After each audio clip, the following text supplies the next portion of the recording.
morning, evening, or afternoon, depending on which coast or side of the pond you're on. Welcome to another special edition of Across the Pitch. If you've listened to any of these episodes prior, you know that we're going team by team and having a super fan of each of the 20 current Premier League teams name who was the club's two worst signings from 2010 through 2020. In a moment, Ross Davenport will be running down the players that we've already named in previous episodes, but I'm very excited because we're about to talk about one of my personal favorite teams, a team that I hold near and dear to my heart, Tottenham Hotspur.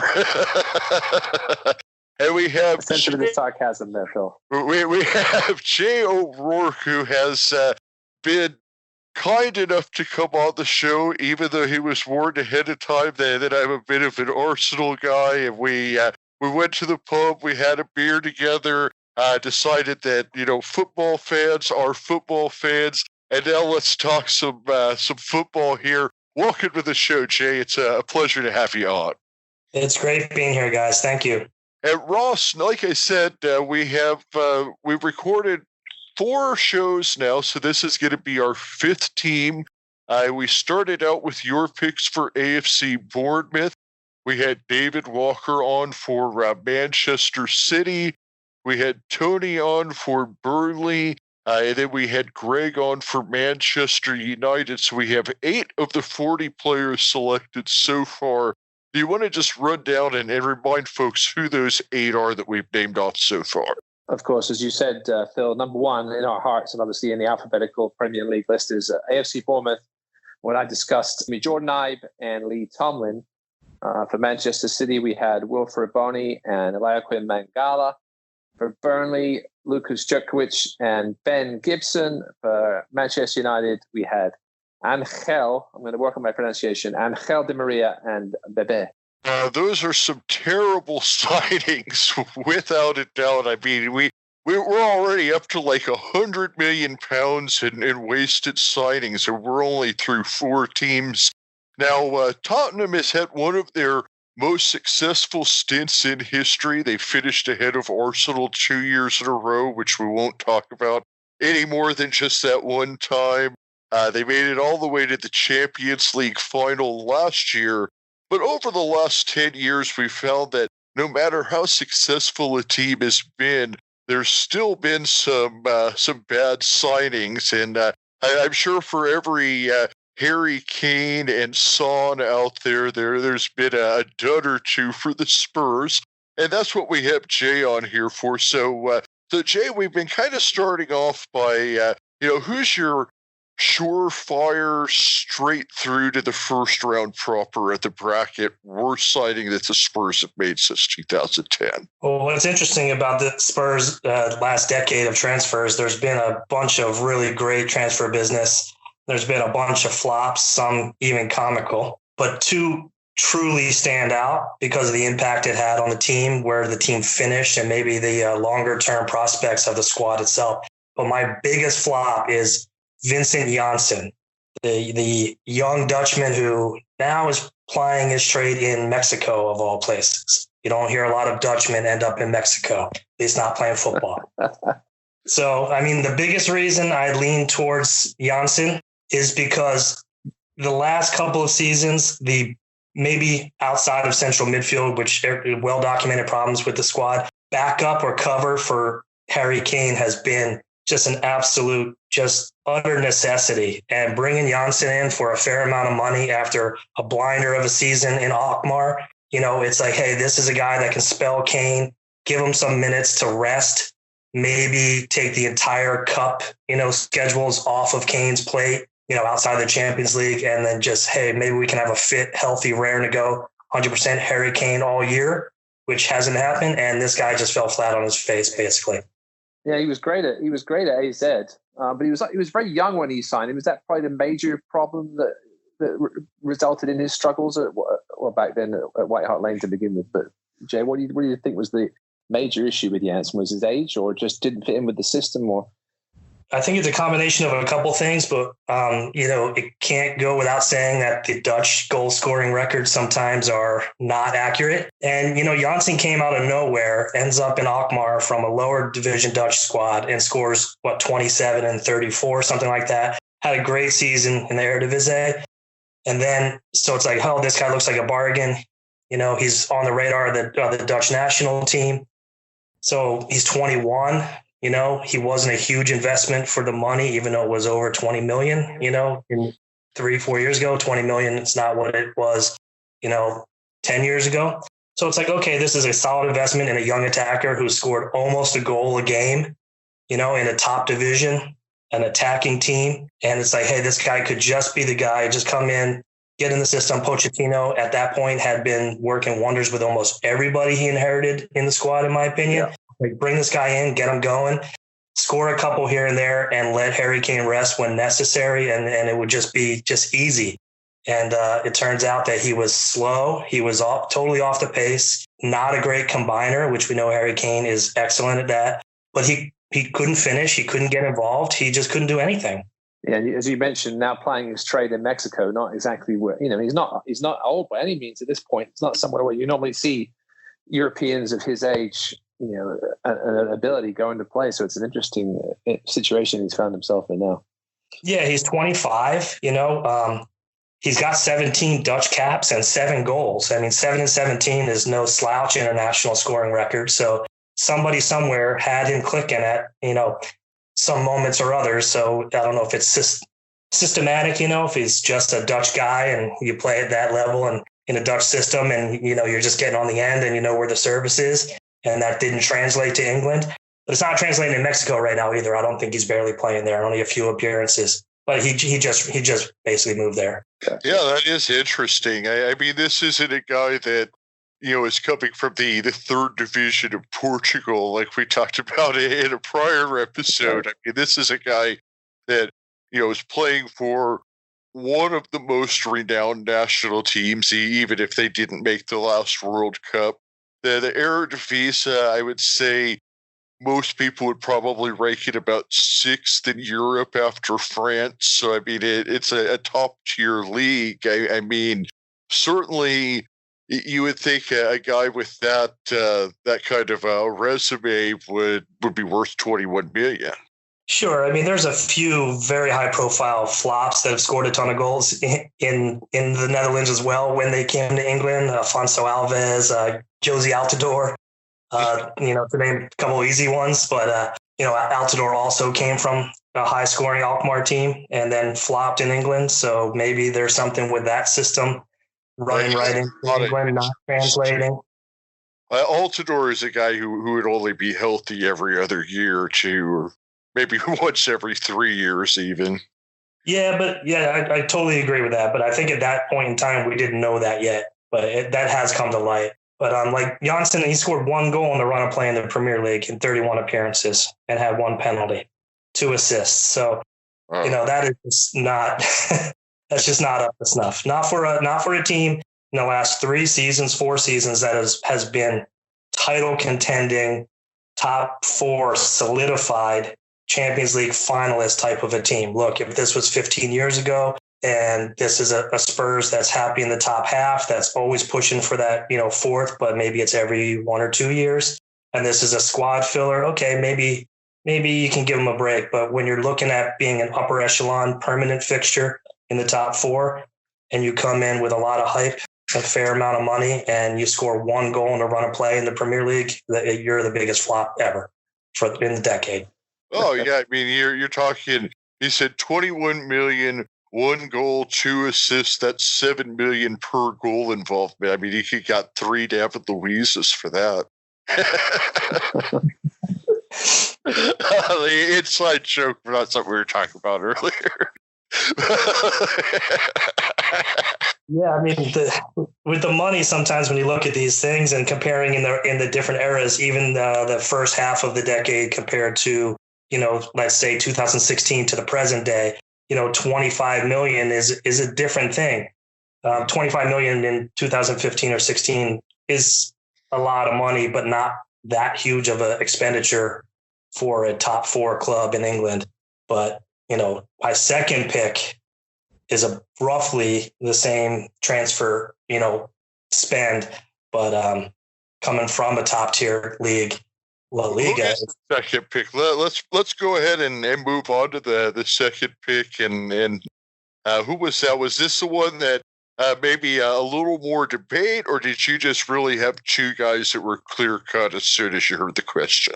It's really one and 1A, and it's almost for the same reasons. High profile signing, big money for the era.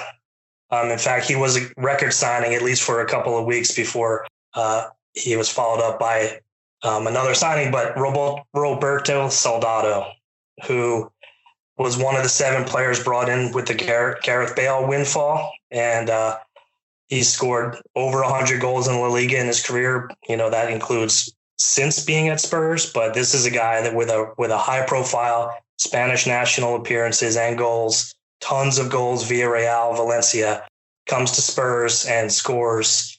I think he's around 16 total goals, but about, I think 5 of those are penalties, and 5 of them were in the Europa League against Minnows. So, he scored maybe 5 goals in a run of play in 2 seasons in Spurs. It's just really bad. He was record signing at $33 million a year. They ended up selling him for maybe close to 20. No, not even, maybe 15. So they lost about $15 million on the transfer spend net. And this was a guy that was supposed to carry the load after Bale left, in that era. And he just couldn't do it. He has some of the most laughable misses you've ever seen as well. If you have the time to just YouTube Roberto Soldado's misses, they're great. If you have a YouTube video of misses, that says a lot right there. That might be extra credit in this contest. Yeah, it's just fantastic. Yeah. This guy, he's doing everything right except the finish, and the finish is just not even close to the net every time. It's just fantastic. If you like humor, dark humor. Jay, I know you mentioned obviously Spurs' central midfield signing problems. Has the striker position overtaken that? You obviously mentioned 2 strikers here with Janssen and Soldado. And Soldado was quite a bit older than Janssen when he came in, and you said a relatively proven striker at a higher level. It was just sort of a wrong place at wrong time. And he's obviously done pretty well at Villarreal, not so much as a scorer. I guess now he's more of a provider there. Is that something you ever saw during his Spurs career? Well, he definitely combines better than Janssen, for instance, but the return for value, the goals per minute played are just terrible for a striker.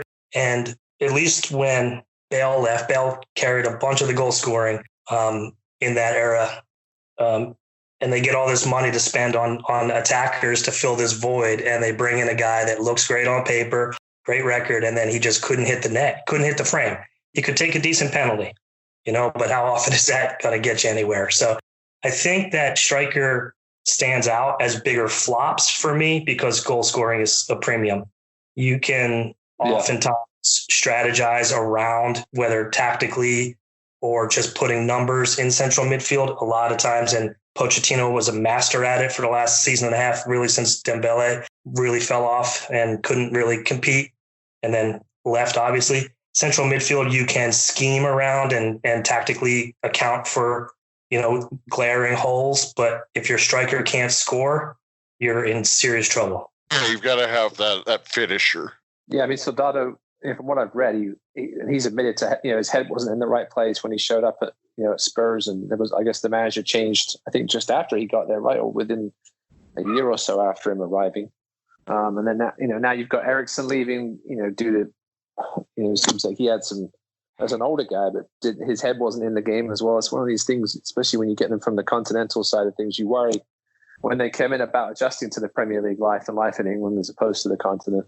Yeah, for instance, the current club record signing, Ndombele, who's been in the news all week with just ridiculous stories of Mourinho showing up at his house to do individual training with him because he's so out of shape. And now it appears his agent floating some stories in L'Equipe that Ndombele is not being treated fairly. He has undiagnosed dental problems that have been hurting his performance. Maybe that's hurting his conditioning. He wants out, they're floating. The L'Equipe today even floated that Real Madrid and Barcelona were even interested, which is funny because that's clearly not the case. But this is a guy that came highly regarded out of France and just has not settled in England. And it's not, an uncommon story. Yeah. Yeah.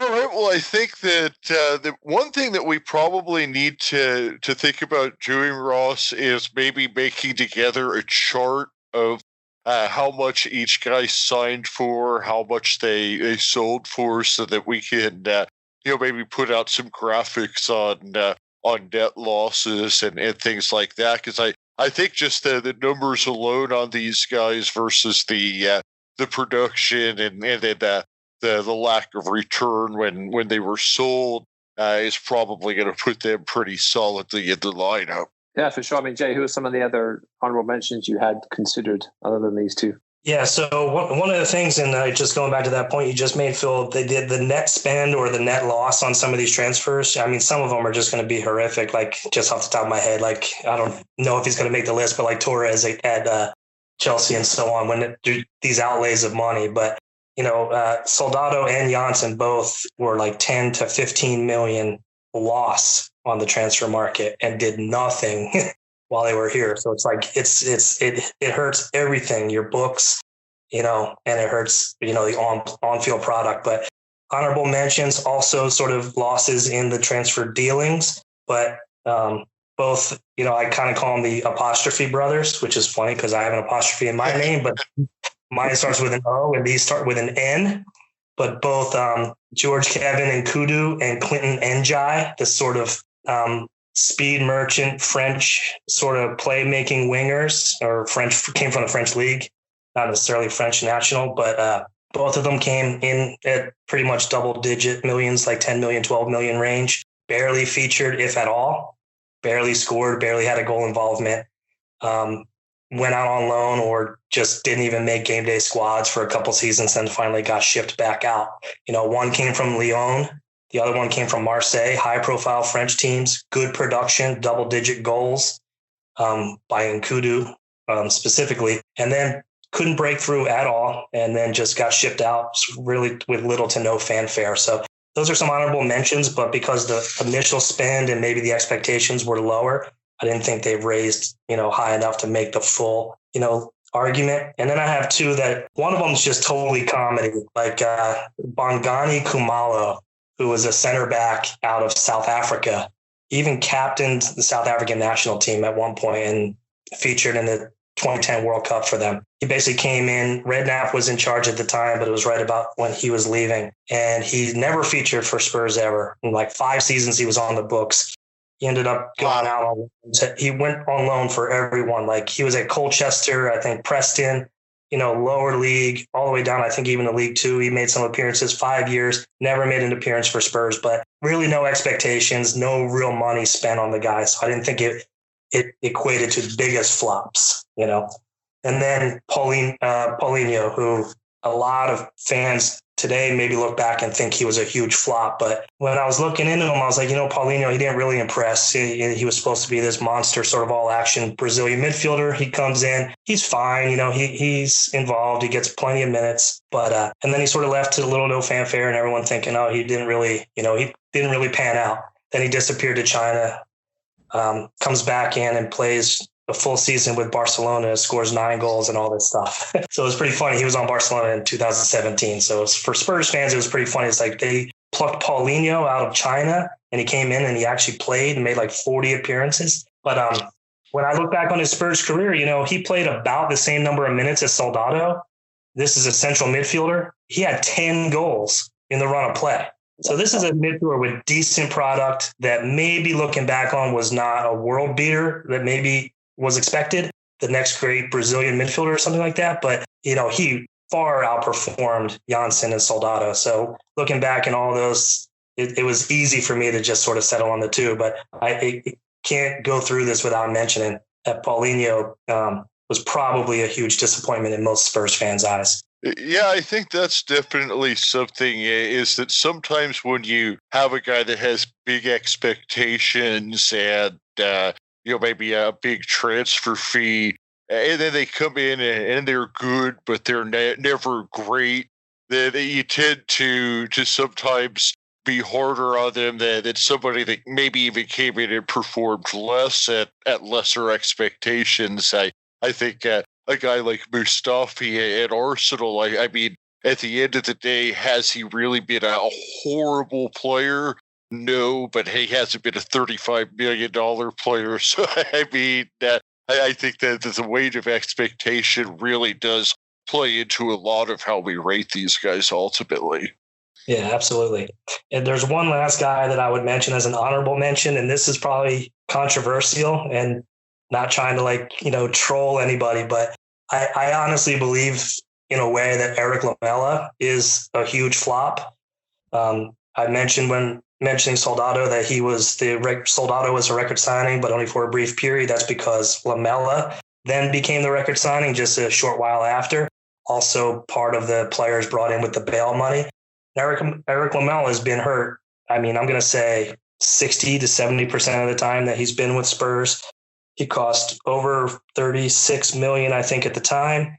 He had a ton of upside as this really flashy playmaker coming out. You know, he's Argentine, but he came from Roma. And it was like, oh, this could be the next Bale even, individually, like this type of performer. And he's really nothing more than a stopgap when he's healthy to fill in the attacking band and run around, hustle, get involved a bit, but he just doesn't ever put it all together. And he certainly never has a run of appearances without getting hurt. And I love the guy, and Spurs fans generally love him, but you can love him and still recognize that he's a bit of a flop. Yeah, I rate him as serviceable. Like you said, he's one of those guys that, if he's out there, he's going to do his job. He's going to get some points here and there, but he's not a guy that's going to help you get in that top half of the top four that you were talking about. Yeah, absolutely. So he just hasn't panned out. And I feel bad for him. He had one very serious injury that apparently maybe physically he's just not the same player anymore and will never be. And it was really rough for him to come back. And Spurs fans love him. And he gives his all when he can, but when he can is very, very, very rare. So. Yeah, I think that happens with a lot of guys is that they have a big injury and never just quite ever get back. Yeah, without a doubt. I mean, Harry Kane is even looking that way to some. I don't want to be doom and gloom out there, but his ankle's been permanently knocked for 2 years, and he rushes back because there's no coverage striker because Johnson was terrible and Llorente moved on and wasn't a like for like anyway. That's one of the reasons going back is why Johnson is so high on my list. If Harry Kane gets hurt and Johnson is able to fill in, then maybe Kane doesn't rush back, So, and then maybe that heals properly and he doesn't re-injure the same ankle again, which is the speculation that it's just almost permanently injured now. Are we ever going to see the same Harry Kane? I really, really hope so for Spurs fans, for any lover of the game, because the way Harry Kane plays, I think, is universally loved, whether you're an Arsenal fan or anyone. England national team. I mean, he plays with a childlike, everything about him is just he doesn't look like the best player ever, but he maximizes what he's able to do. He's fantastic when he's on form. And yeah. I personally, in terms of England national team play, I rate what I've seen out of Kane higher than what I've seen out of Rooney or Beckham or any of the other guys. I think Kane is as good as England has had in terms of national team strikers. Certainly, I mean those other guys are midfielders, but I guess the guy who was the captain or named player of their generation over the last 20 years. I think Kane's been the best of the bunch. Yeah, we just all want him to come back healthy and start seeing him banging in the goal. England have a similar problem at striker that Spurs have had. Is that who's Harry Kane's number one backup? You could say Vardy, but he's had problems. There's talk now of Danny Ings coming in. And you need that backup striker to be able to either bring a second one on or fill in when it's hurt. And yeah, it's hurt Spurs, and now it's sort of starting to hurt England. Is it, who is that number? Rashford, when healthy as well. Especially the type of style that Kane plays.